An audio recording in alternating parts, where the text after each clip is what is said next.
Sarah had always dreamed of a quiet life, a place where the lawns were manicured, the neighbors friendly, and the only sounds were the chirping of birds and the gentle hum of suburban tranquility. That's what she thought she was getting when she purchased her charming little bungalow in the Willow Creek Estates. The community was picture perfect, boasting a sparkling pool, a meticulously maintained park, and a sense of security that seemed almost too good to be true. Of course, what Sarah didn't fully grasp until after she signed the dotted line was that this idyllic existence came at a price: the iron grip of the Willow Creek Homeowners Association. Their rules were legendary, their enforcement relentless. Paint colors, landscaping choices, even the type of holiday decorations allowed were all subject to their stringent approval. Sarah, bless her heart, wasn't one to back down from a challenge. She valued peace and quiet, sure, but she also possessed a stubborn streak a mile wide.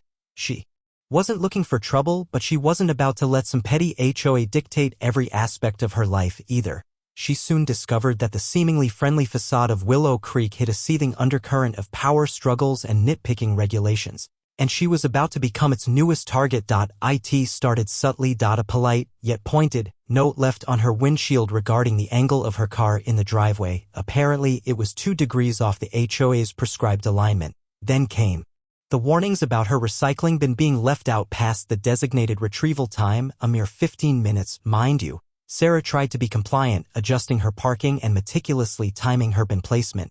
But it felt like she was constantly walking on eggshells. The real trouble began when her friend, Emily, came to visit. Emily parked her car on the street, directly in front of Sarah's house, within an hour. A bright orange violation sticker adorned Emily's window, citing a bylaw about unauthorized vehicle parking. Sarah was furious. The street was public and Emily's car wasn't blocking anything. Sarah contested the violation, attending the next HOA meeting armed with photographic evidence and a calm, rational argument, but the HOA board, a collection of self-important individuals led by a particularly officious president named Mr. Henderson, was unmoved. They cited obscure regulations and dismissed her concerns with condescending smiles. It was clear they weren't interested in reason, they were interested in control. These petty parking squabbles were more than just annoyances, they were deliberate attempts to assert dominance, to show Sarah who was really in charge in Willow Creek Estates. The stage was being set, unknowingly to the HOA, for a confrontation of epic proportions. The parking disputes, as infuriating as they were, seemed almost comical in retrospect. Nothing could have prepared Sarah for what came next. She was backing out of her driveway, heading to work, when she heard a sickening crunch. She stopped immediately, heart pounding, and got out to investigate. There, embedded in her tires, were the cold, sharp teeth of a homemade spike strip. A row of metal spikes, crudely welded together, lay hidden just behind the curb, perfectly positioned to puncture her tires as she backed out. Disbelief washed over her. This couldn't be real. Was this some kind of twisted prank? But the cold, calculated nature of the act quickly dispelled any notion of harmless fun.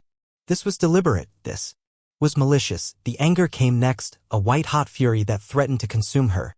How dare they? How dare they target her like this, putting her safety, and potentially the safety of others, at risk? But beneath the anger, a chilling fear began to creep in. This wasn't just about parking anymore. This was about intimidation. This was about sending a message, and the message was clear: they were watching her, and they were willing to go to extreme lengths to control her. Sarah suddenly felt vulnerable, exposed, and utterly unsafe in her own home. The idyllic dream of Willow Creek Estates had shattered into a million sharp, dangerous pieces. My phone rang just as I was reviewing a particularly dense case file. It was Sarah. Her voice was tight, trembling with a mixture of anger and fear that I rarely heard from her. She recounted the parking disputes, the escalating harassment, and finally, the spike strips. They put spike strips in my driveway, Mark. Spike strips, can you believe that? Honestly, I didn't. It sounded like something out of a poorly written movie. I knew HOAs could be a pain, but this seemed beyond the pale.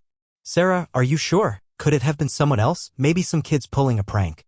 No, Mark, I'm sure. This is about the HOA. They've been making my life hell since I moved in, and now this. I sighed. Sarah could be dramatic, but I also knew she wasn't prone to making things up. Okay, calm down. I'll come take a look. Tell me everything.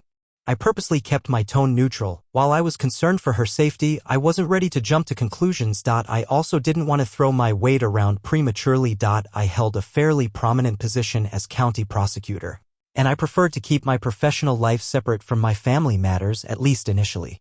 I'll see what I can do, Sarah. Just try to stay calm until I get there. What she didn't know was that seeing what I can do would soon involve far more than a friendly visit. The drive to Willow Creek Estates was unsettling. The perfectly manicured lawns and cookie-cutter houses felt less idyllic and more sinister. When I arrived, Sarah was a nervous wreck, pacing back and forth in her living room. She led me to the driveway, and there they were, the spike strips up close. They were even more disturbing. Roughly welded together, painted a dull black to blend in with the asphalt. They were clearly designed to inflict maximum damage. I took photos from every angle, documenting their placement and construction. The brazenness of it was shocking. This wasn't just a prank. It was a deliberate act of vandalism and potential assault. Sarah handed me a thick folder filled with HOA documents, bylaws, meeting minutes, violation notices, everything she had collected since moving in. I skimmed through them, noting the increasingly hostile tone of the communications directed at Sarah. The parking violations, the recycling bin infractions, they seemed almost laughably trivial in light of the spike strips. Do you realize the potential legal ramifications here, Sarah? I asked, my voice grim. This is criminal mischief at the very least. Depending on how they were positioned, it could even be considered aggravated assault. We're talking serious charges. The gravity of the situation was sinking in. This wasn't just a petty dispute with an overzealous HOA, it was a criminal act, and someone was going to pay. The question was who and how far were they willing to go to protect themselves. I decided to pay Mr. Henderson, the HOA president, a visit. I wanted to gauge his reaction, see if I could get a sense of his involvement before revealing my hand. I found him in his meticulously landscaped front yard, pruning rose bushes with an almost surgical precision. Mr. Henderson? I asked, flashing a friendly but firm smile. I'm Mark, Sarah's cousin. We need to talk about the incident with the spike strips. His face remained impassive. Spike strips? I have no idea what you're talking about. He snipped a rose, examining it critically. We run a tight ship here at Willow Creek. We don't condone that sort of behavior. Really? Because it seems rather targeted considering the recent disputes Sarah has had with the HOA. He chuckled, a dismissive sound. Ms. Miller has a tendency to exaggerate. She's been a bit of a challenge since she moved in, constantly questioning our rules and regulations, but to suggest we would resort to something like that is frankly absurd. He continued to deny any knowledge or involvement, his tone growing increasingly arrogant. He portrayed Sarah as a troublemaker, a disruptive element in their peaceful community. He even suggested she might have staged the whole thing for attention. His smugness was infuriating. It was time to change tactics. I took a slow, deliberate breath. Mr. Henderson, I understand you're trying to protect your community, but I think you need to understand the seriousness of this situation. As I mentioned, I'm Sarah's cousin, but I also happen to be the county prosecutor, and I assure you, I intend to get to the bottom of this. The effect was immediate and palpable. The color drained from Henderson's face, and the rose clippers slipped from his grasp, clattering to the pavement. The arrogant facade crumbled, replaced by a visible tremor of nervousness. County prosecutor? He stammered, his voice suddenly several octaves higher. I didn't realize. He started backtracking, his words tumbling over each other in a desperate attempt to undo his previous statements. I mean, of course, we take this very seriously. Vandalism is a terrible thing. We would never condone. I'm sure there's been some kind of misunderstanding. He stammered on, offering weak assurances and transparently insincere apologies. The transformation was remarkable. The man who had moments ago been so dismissive and condescending was now practically begging for my understanding.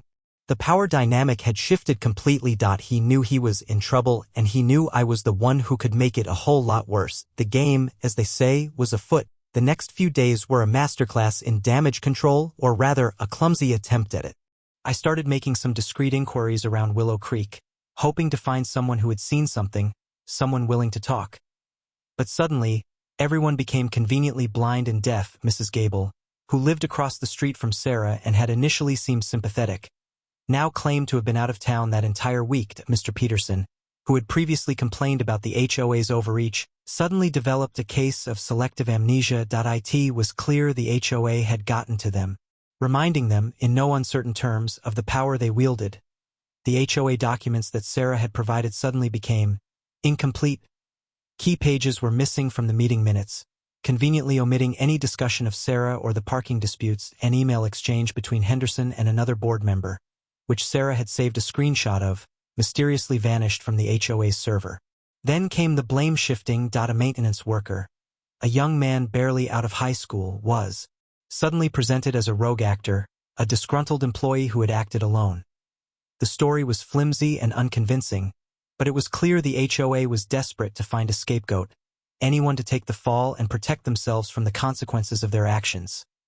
The cover-up was almost as egregious as the crime itself. Enough was enough.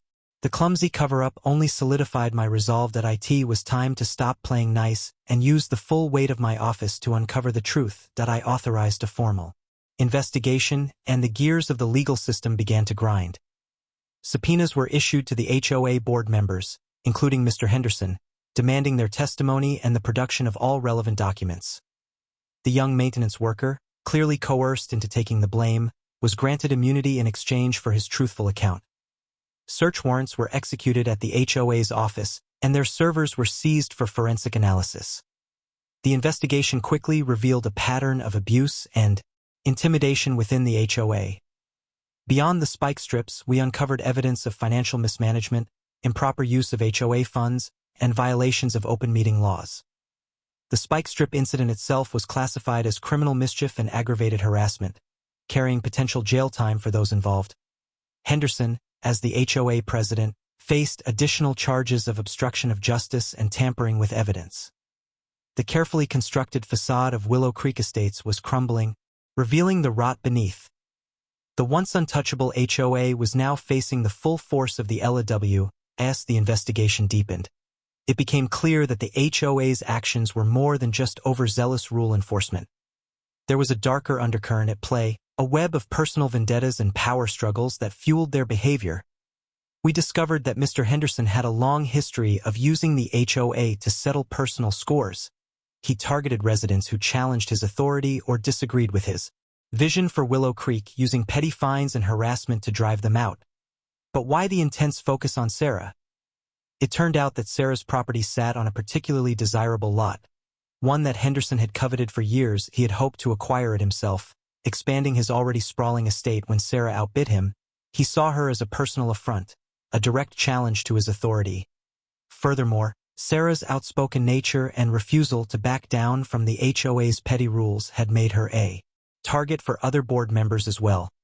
They saw her as a threat to their control, a symbol of resistance that could inspire other residents to question their authority. The spike strips, then, were not just a random act of vandalism but a calculated attempt to intimidate Sarah, to make her life so miserable that she would be forced to sell her property and leave Willow Creek.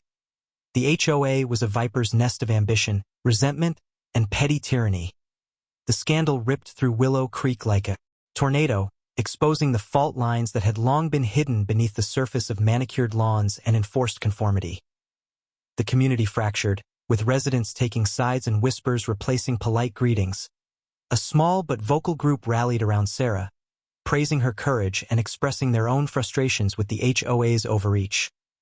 They had long felt powerless, intimidated by the HOA's authority, and Sarah's defiance had given them hope. They offered her support, shared their own stories of harassment, and vowed to fight for change. But a larger, more cautious group remained loyal to the HOA, defending Henderson and the board. They feared retaliation, worried that speaking out against the HOA would make them targets. Some genuinely believed that Sarah was a troublemaker, that she had brought the trouble upon herself. Others were simply afraid of disrupting the status quo, clinging to the illusion of order and control that the HOA provided. The atmosphere in Willow Creek became toxic, filled with suspicion and mistrust. Neighbors who had once been friendly now avoided each other, afraid of saying the wrong thing or being seen with the wrong person. The investigation had not only exposed the HOA's corruption but had also revealed the deep divisions within the community, leaving lasting scars that would take years to heal. The idyllic dream was truly dead. The legal fallout was swift and severe. Mr. Henderson faced criminal charges for aggravated harassment, criminal mischief, obstruction of justice, and tampering with evidence. He was ultimately convicted on several counts and sentenced to community service and a hefty fine. He was also banned from serving on any HOA board for life. The HOA itself was hit with a massive civil lawsuit, filed by Sarah and several other residents who had been targeted by the board's abuse. The lawsuit alleged harassment, intimidation, and breach of fiduciary duty. The HOA's insurance company eventually settled the case for a substantial sum, forcing the HOA to drastically increase its dues to cover the costs. Several other board members were also implicated in the illegal activities and faced fines and community service. The HOA's management company was investigated for negligence and ultimately lost its contract.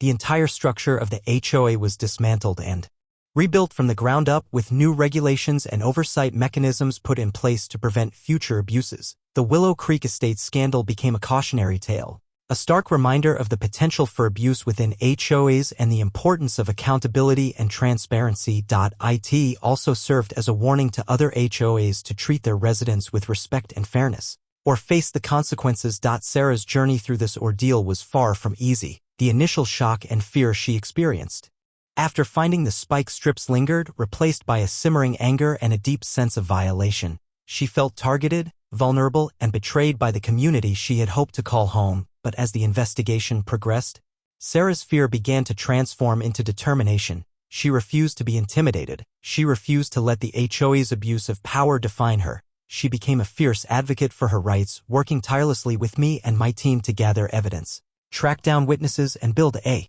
strong case against the HOA. She spent countless hours poring over documents, attending meetings, and speaking out against the HOA's corruption. She became a symbol of resistance for other residents, inspiring them to come forward and share their own stories of abuse. The process was emotionally draining, but Sarah never wavered. She was driven by a deep sense of justice, a desire to hold the HOA accountable for their actions and to protect other residents from similar treatment. She had started as a victim, but she emerged as a warrior, a champion for the rights of homeowners everywhere.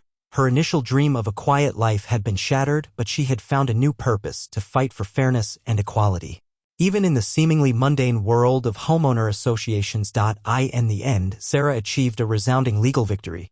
The settlement she and the other residents received from the HOA provided some measure of compensation for the harassment and intimidation they had endured. More importantly, it forced the HOA to completely overhaul its operations. New regulations were put in place to ensure transparency and accountability. Open meetings were mandated, and residents were given a greater voice in the HOA's decision-making process.